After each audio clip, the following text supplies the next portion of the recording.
আল্লাহ বলেন তিনটা জিনিস আমি আল্লাহর পক্ষ থেকে বান্দা বান্দির কাছে পৌঁছায়, বান্দা বান্দি খানলেও এটা যাইতো না আমি আল্লাহ যদি তারা না দিই। যদি আমি আল্লাহ দয়া করি, মায়া করি, ইহসান করি, আমার বান্দার প্রতি আমি খুশি থাকি, তাইলে তারা দিই। এক নাম্বার, এই তিনটা ছাড়া কিন্তু আমরা মানুষ জাতি একবারে অসল। একবারে কি অসল? সর্বপ্রথম আমার আল্লাহ রাব্বুল আলামিন বলে আমি মানুষের শান্তি আমার আল্লাহর নির্ধারিত সময়ে দান করে বলেন শান্তি আপনি চাইলে পাইবেন।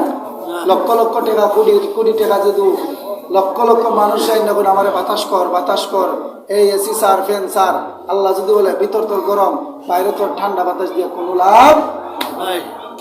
শান্তিটা আপনি চাইলেও আনতে পারতেন। আমার আল্লাহ বলেন শান্তি আমি আল্লাহ যদি আমার বান্দা বান্দিরে দান করি, এটার মাউতের এই কিতাব নষ্ট হয়েছে,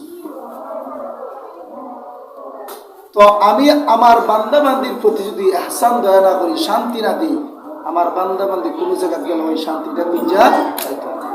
2 নম্বর হলো সুখ। এখন আমরা মনে করি, অনেকে মনে করি সুখ আর শান্তি এক, সুখ আর শান্তি এক না। শান্তি একটা জিনিস আর সুখ হলো আরেকটা জিনিস। সুখী মানুষ তার কোনো টেনশন থাকে না, যারা শান্তি আছে তারা কিন্তু কিছুটা হলে টেনশন থাকে, কিন্তু সুখী যারা থাকে এরা কোনো টেনশন থাকে না।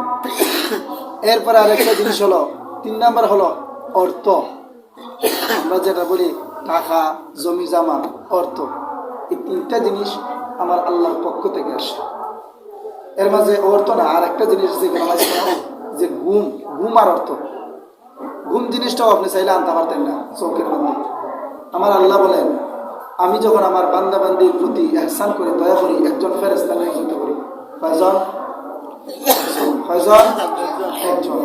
একজন ফেরেশতা নিয়োজিত করিয়া আমি আমার বান্দার চৌকের মাঝে ওই ফেরেশতারে বলি যে তোমার হাত দ্বারা তারে মালিশ করো।